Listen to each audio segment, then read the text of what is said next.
There are also other considerations about that go into charter schools, such as how much enrollment are they going to get?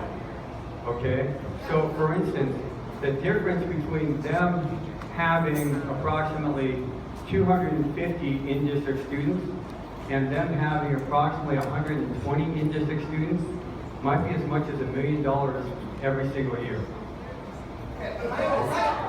What about this? Okay, you're putting a financial gain in front of all our kids. It is our children's education. You're putting money in front of all of that. All of our kids.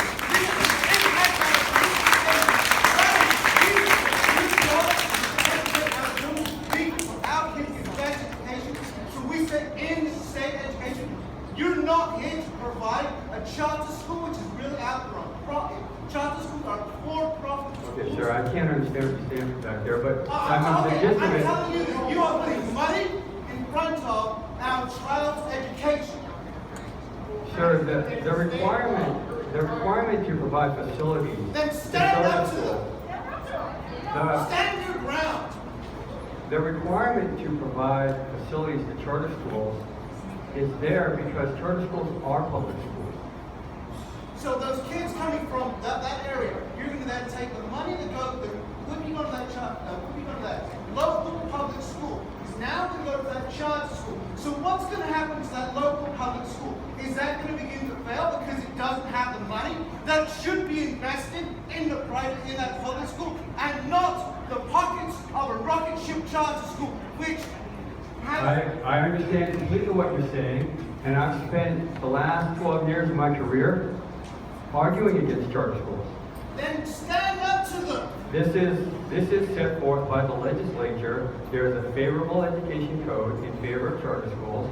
There are favorable regulations in favor of charter schools put forth by the State Board of Education. What are they going to do to our district if we say no? Just plain no. Then the ramification is that this is a matter of public education code voted on by legislators and installed by law.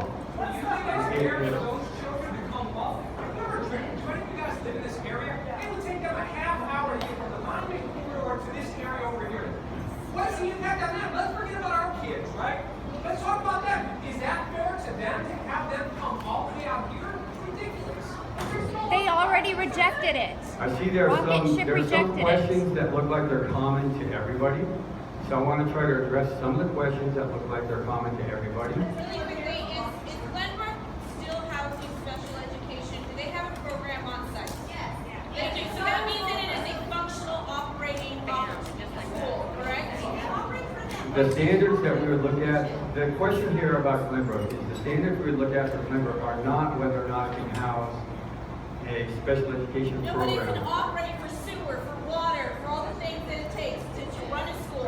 If there is There a are school considerations actually, that are, right, there are considerations about what you bring in there, about how to bring it up to code. what? You're bringing it forward? So, Folks, hang on to your comments, because I think a lot of your questions are scripted on here, so we do want to get to them. We have set aside time to do a more thoughtful response to your questions and a Q&A. I'd like it if we could respect the time that Mr. Cody has to continue walking you through what we were legally obligated to do from a facilities optioning process. So please be patient. Please be patient. We will get to everybody's questions. We will get to everybody's questions.